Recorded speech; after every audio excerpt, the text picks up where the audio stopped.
High, আজকে রাখি পূর্ণিমা বলে কথা। এত স্পেশাল দিনে আমি আমার সারা দিনে কী কী করলাম না করলাম সেই ব্লগটাই আজকে তোমাদের সাথে শেয়ার করব। আশা করছি তোমরা ভালো আছো, আমি ওই আছি। আজকে সারাদিন এই যে আজকে শাড়িটা এই যে ছোনু গপু কি মিত্তি লাগছে।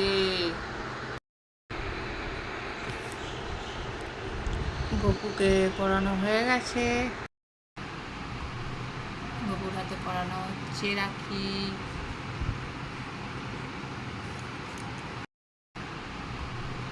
গপুর হাতে পড়ানো হচ্ছে রাখি।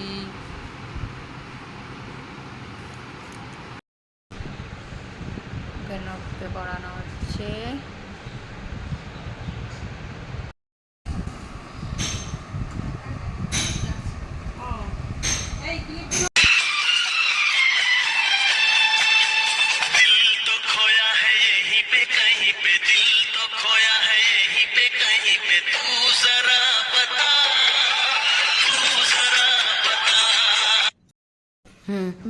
আজকে রাখি পূর্ণিমা বলে কথা, তো ভাইকে রাখি পরাবো না এটা হতে পারে, তাই ভাইকে প্রথমে ভাইকেই রাখি পরাতে শুরু করেছি। ভাইয়ের সামনে মিষ্টি চকলেট এগুলো ভাইয়ের জন্য, আর ভাইয়ের জন্য একটা গিফটও ছিল। এবার হচ্ছে ছোটো ভাইকেও রাখি পরাবো না হতে পারি, ছোটো ভাইয়ের হাতে রাখি পরাচ্ছি। ও মিষ্টি খেতে প্রচণ্ড ভালোবাসে, তাই ওকে মিষ্টি আর চকলেট তো অবশ্যই দিয়ে রেখেছি।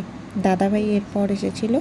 দাদাভাই অলরেডি হাতে অনেকগুলো রাখি পড়েছিল, কারণ দাদাভাইয়ের অনেক বোন। তারপরেও দাদাভাই আমার কাছে প্রত্যেক বছর আসে, আর দাদাভাইয়ের সাথে আমার বন্ডিংটাই আলাদা রকম। তাই দাদাভাইকে পড়ালাম, দাদাভাইয়ের জন্য মিষ্টি, দাদাভাই এসেছিলো বলে দাদাভাইকে কোল্ড ড্রিঙ্কস দিয়েছিলাম, আরও অনেক কিছু করেছিলাম দাদাভাইয়ের জন্য। আর দাদাভাই প্রত্যেক বছর যাই হয়ে যাক না কেন, ও আমার কাছে রাখি পরতে আসবেই। এটা সবথেকে বড় আমাদের মধ্যে একটা প্লাস পয়েন্ট। আমরা ছোটোবেলা থেকেই দাদাভাইকে রাখি পরাচ্ছি। নমস্কার করবো না, এটা হতে পারে। দাদাভাই বেরিয়ে বলছিল না আচ্ছা নমস্কার করতে হবে না, তোকে তাও দাদা বলে কথা। তা বললাম ধর তুই মিষ্টিটা খা। এটা হচ্ছে আর একটা ভাই, ওর নাম হচ্ছে তুজু। বিভৎস দুষ্টু মানে বিভৎস দুষ্টুমি। আয়ুষের বয়সী, মানে আমার ছোটো ভাইয়ের বয়সী। এটাও আমার ভাইই হয়, তো ওকেও আমি রাখি পরাই, ওকেও পরালাম প্রত্যেক বছরই, যদিও পরে সেটা বড় কথা না। আর ওরা দু ভাই, এটা হচ্ছে বড় আর আরেকজন হচ্ছে ছোটোটা হচ্ছে আর্য। ও তো এর থেকেও বেশি দুষ্টু। নমস্কার করছিলাম, আমি বললাম না আচ্ছা নমস্কার করতে হবে না। এই যে ছোটো ভাই হচ্ছে, এই যে বিভৎস দুষ্টু। ও এত দুষ্টু যে বলার কথা না। আর একদমই ছবি তুলতে চায় না।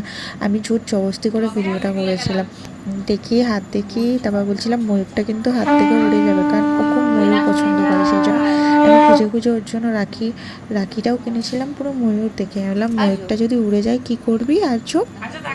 তখনও শুধু হাসছিল আর কিছু করেনি। বিভৎস কিউট দুজনেই, দেখতে পাচ্ছ তোমরা, বিভৎস কিউট দু ভাই ওরা। তারপর ওদেরকে পড়ানো হয়ে যাওয়ার পর চকলেটটাও হাতে নিয়েই বসেছিল। আমি বললাম চ একটুখানি মিষ্টি খা কি হয়, উঠে চলে যাচ্ছিলো দৌড়ে। সেই জন্য ডেকে ওকে একটুখানি মিষ্টি খাওয়ালাম। আর এটা হচ্ছে আমার চিম্পু সোনা, আমাদের বাড়ির আর একটা মেম্বার সদস্য। বিভৎস ভালোবাসি সবাইকে। যখন রাখি পড়াচ্ছি তখন ওকে রাখি না পড়ালে হয়, ও তো আমার জানকার টুকরাই। ওকে রাখি পড়াতে গিয়ে আমাদের সবাই মিলে ওকে ধরে আমাদের রাখি পড়াতে হয়েছে। দেখতেই পাচ্ছ, একজনকে রাখি পড়াতে 5 জনের দরকার পড়েছিল। এসেছে রাখি দিন, এই যে একজন। ভালোভাবে খা দাদা, হ্যাঁ ঠিকঠাকভাবে খাবি। এই দেখো, মানে নিজেরটা ঝেড়েছে হয়নি, আবার লোকেরটাও ঝাড়ছে। আচ্ছা করতে নেই। তোর মুখটা উঠছে না কিন্তু বাবু কেটে দিয়েছে। হ্যাঁ এবার মুখটা উঠেছে। যদি আমার ভিডিওটা তোমাদের সবার ভালো লেগে থাকে তাহলে আমার চ্যানেলটাকে একটা সাবস্ক্রাইব করে দিও, একটা লাইক করে দিও আমার ভিডিওটাতে। ওকে টাটা, সবাই ভালো থাকো, আবার দেখা হচ্ছে পরের ব্লগে।